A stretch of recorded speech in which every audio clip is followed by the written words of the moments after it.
This morning on DC News Now, we're tracking yet another unseasonably warm day out there, another day into the 60s. However, today, tracking more clouds and a chance for a few showers. I'll have more details on the timing of those coming up.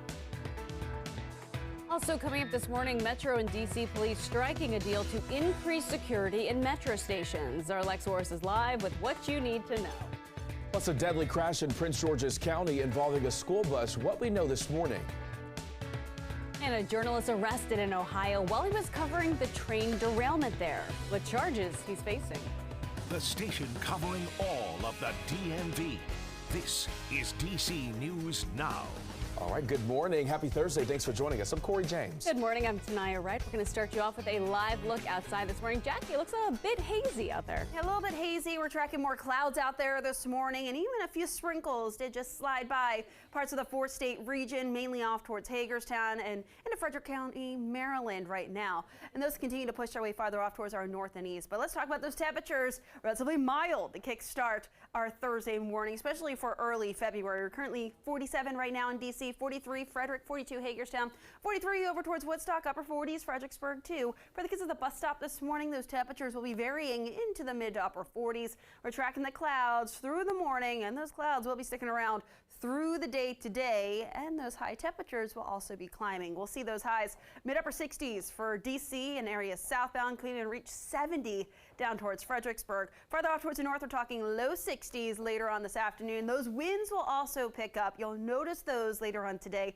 Could see a few gusts in excess of 30 miles per hour, but we do have a few wind advisories. Those are mainly off towards the higher elevations, and that's for gusts in excess of 40 miles per hour later on today and tonight. More details on that coming up. Shanika's here with the very latest on traffic. What do people need to know before hitting the roads? Oh, it's not looking good for commuters. We're still on the outer loop stretch in Silver Spring. You're still bold red right now. You're seeing a lot of congestion because of this crash, and that's right between Georgia Avenue and Connecticut Avenue. It's a little curve there, so I would avoid it if you can. The inner loop, no problems there, but again, this is a no-go zone. Other than that, though, you're looking good. 95 north and southbound. Once you hit 650, that's when the delays start. 29 Georgia Avenue and the ICC is all very clear. 270 north and southbound is looking great. Now let's look at the Beltway overall. The lower side, no problems. DC 295, though, do watch for a crash over the Anacostia Freeway. That's heading south.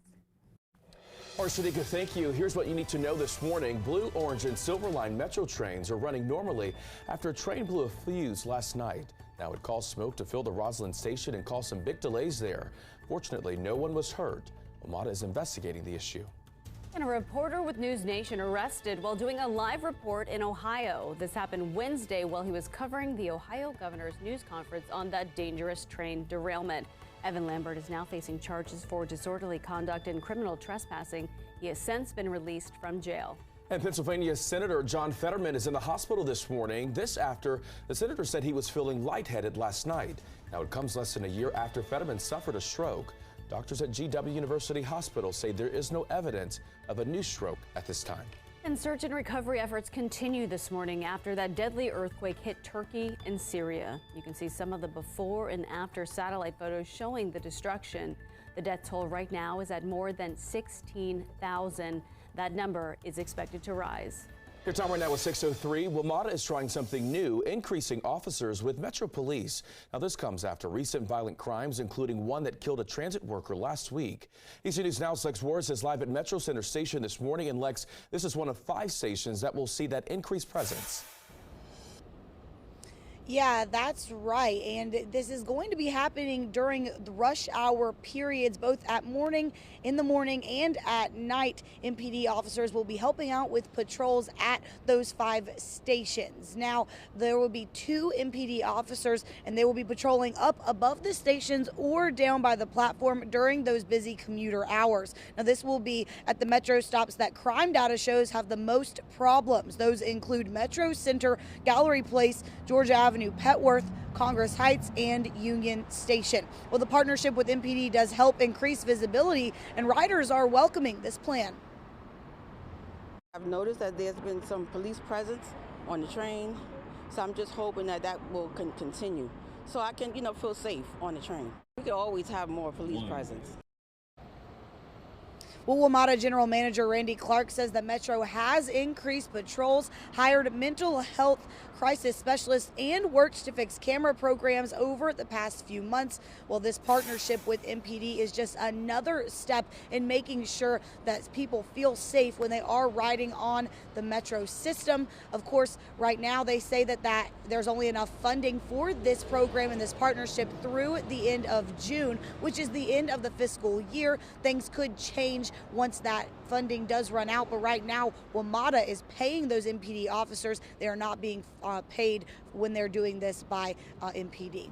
For now, live in Washington, I'm Lex Juarez, DC News Now. All right, Lex, thank you. And tonight, Metro is holding a meeting to discuss the future of the agency. Now, anyone is welcome to attend.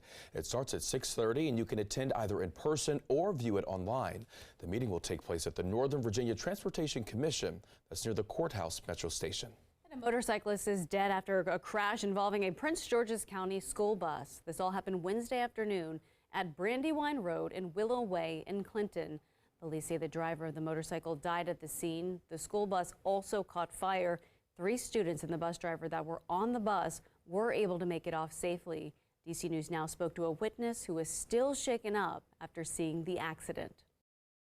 The guy that was on the motorcycle, he just he just fell off the motorcycle and he went under the bus.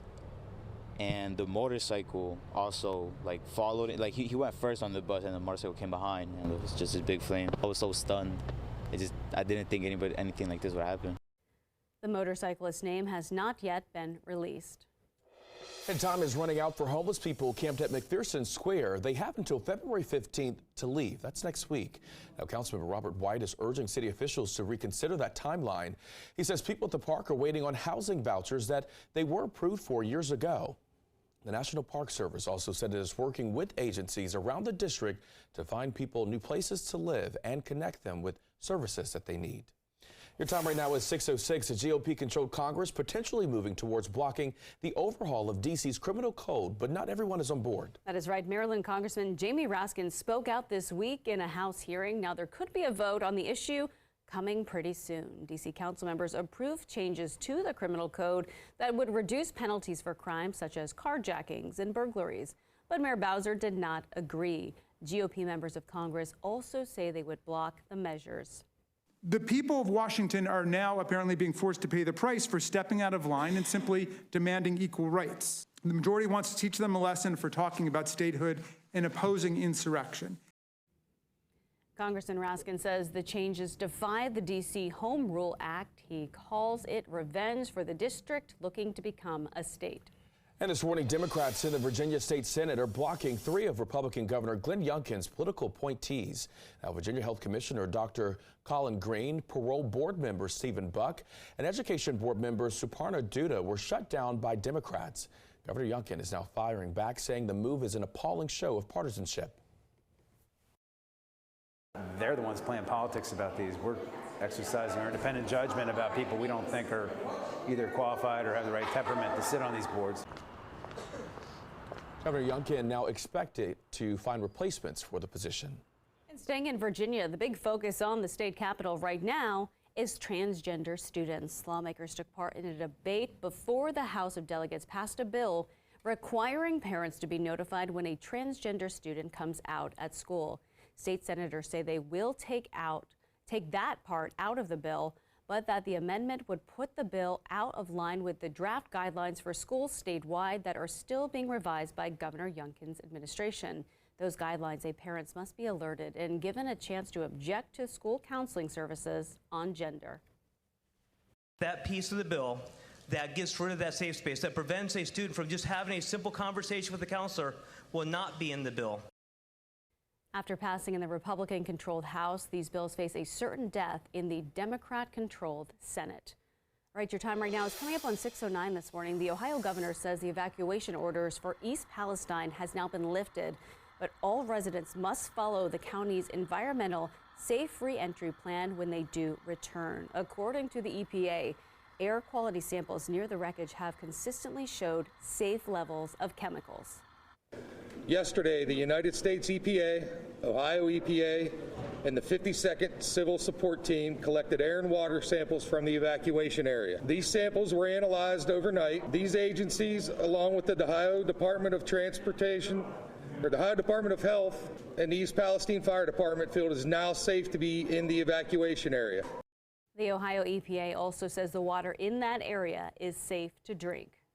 All right, well, developing this morning, a reporter with our network, News Nation, was arrested while doing a live report in Ohio. And this all happened while he was covering the Ohio governor's press conference on a train derailment that happened. Now, video showing correspondent Evan Lambert on the ground as 2 law enforcement members worked to handcuff him.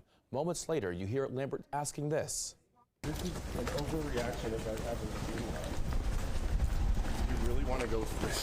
This is horrible. Be on the national news just because I'm trying to do my job. And Lambert was covering that press conference from the back of the room. Governor Mike DeWine addressed the situation during that press conference. This is what he said.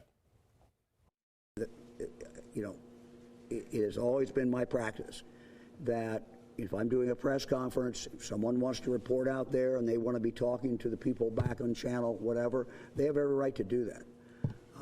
So, you know, that should not, if that someone was stopped from doing that or told they could not do that, that was wrong. And it was nothing that I authorized, and certainly it would be something that I would not want to see happen.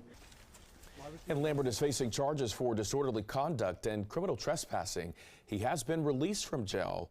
Again, Lambert works for a network, News Nation, and he is based here in D.C. We, of course, will keep you updated as we learn more.